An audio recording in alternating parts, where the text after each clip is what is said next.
I'm Jeanne Wisniewski and I'm a nutritional therapy practitioner. Thanks for joining me for Wellness Changer Fall. I've missed you guys for the past month and I hope everyone had a great Labor Day weekend and it's nice to be back.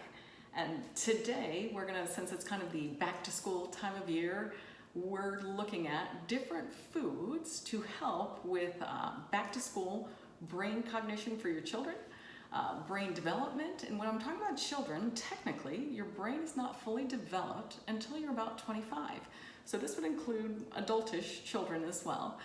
For those of us over 25, we also still need the raw materials for our brains. Our brains are neuroplastic, so they continue to grow and develop, and we still need all of these different raw materials so that we don't suffer issues with cognitive breakdown, dementia, all the things that can affect people as they age, balance, memory loss, all of those different things. If we want to avoid those things, we want to eat these same foods that give us the good raw materials to build our brains and keep our brain's neuroplasticity as high as it can possibly be.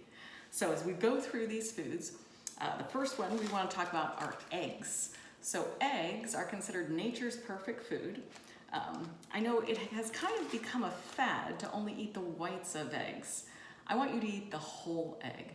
The egg, the white is awesome. It is a fantastic source of protein.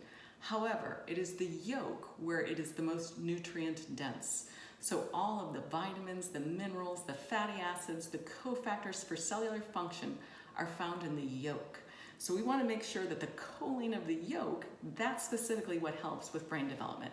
So incorporate the yolk with your kids, whether that's if you scramble the eggs or deviled eggs or egg salad, find a way into which the yolks are being consumed as well. And for adults, that goes for you too. You need to include the yolk.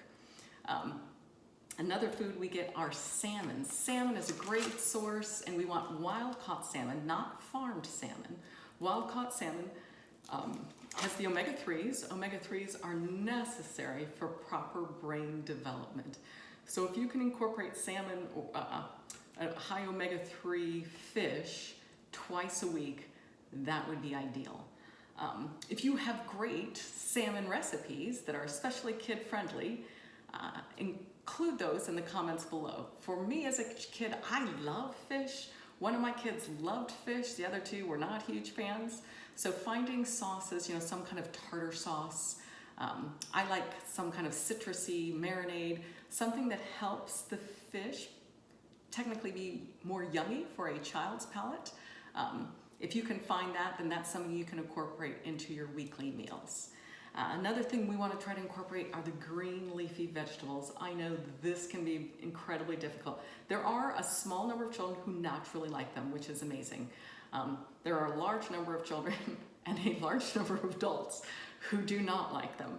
So this week we are going to include actually a fantastic smoothie recipe that has kale. Grown up and kid tested as being pretty good. So the dark green vegetables in particular, they are chock full of phytonutrients. They have carotenoids, they have your fat-soluble vitamins, they have amazing different things that are necessary for brain development. So getting them in where you can, even if that's blending them and putting them in sauces, sneak them in, they are really good, not only for your brain, but also for the development of your gut bacteria. So all the fiber that are in the green vegetables are really good as a prebiotic for all of your probiotics that you may be supplementing or eating through fermented foods. Other things that we want to try to incorporate in are blueberries. So blueberries are really good for memory and focus. Almonds are great, they have the vitamin E. Meat, you want a clean source of meat, grass-fed beef, the free-range chicken or turkey, some source of meat. Meat is your only source of B12. B12 is not found in any vegetables, and it's necessary for quick cellular function or quick cellular division. As a child is growing, the cells in their brain are multiplying rapidly. And so we want to make sure that the child is not vitamin B12 deficient. and therefore we need to have clean sources of meat that child is consuming on a regular basis. Or supplementing with B12, but B12 is necessary for proper brain development. Other things we want to include would be avocados. Avocados have the fatty acid that's so good for the brain. Another thing we want to try to include are beets. And I know this is another hard thing. So I was one of those weird kids. I love beets. I love pickled beets, love beets growing up. I think you fall on either side of the fence. You love beets or you hate beets. So we are going to include some fun, kid-friendly beet recipes this week. If you have great beet recipes that most people will eat, please include them.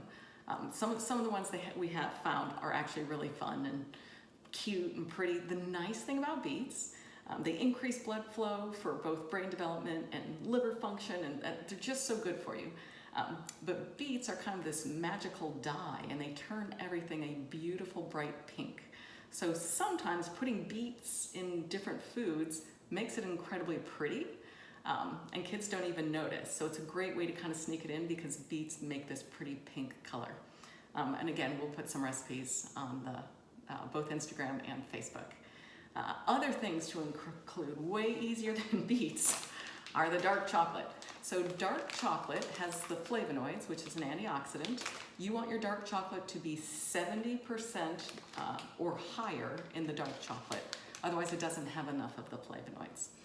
That's a super easy thing that, if your kid's not an almond lover, you can cover the almonds in the dark chocolate. It can be a treat. And again, this is something we want to eat in small portions. So if you're having chocolate covered nuts, no more than 1/4 cup. That's it.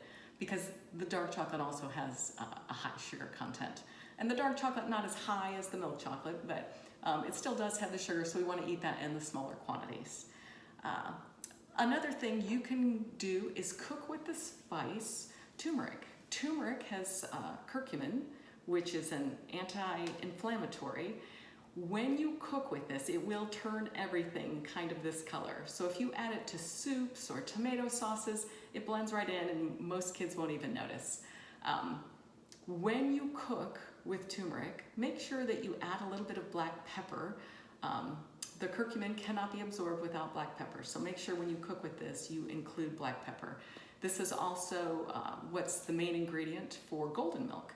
So a lot of kids like golden milk. It's something you can kind of put into a bedtime routine, helps with inflammation, great little nighttime ritual as you read a story or say your prayers or whatever it is you do. And if your child has a dairy allergy, then rather than a dairy milk, you could use an almond milk or an unsweetened almond milk or unsweetened coconut milk instead. These are great 10 foods to incorporate for your child's brain development and cognition, and for you as an adult to improve or continue with your brain cognition and your own neuroplasticity. We look forward to connecting with you the rest of the week through social media, and I look forward to talking with you again next week. Thanks for joining me.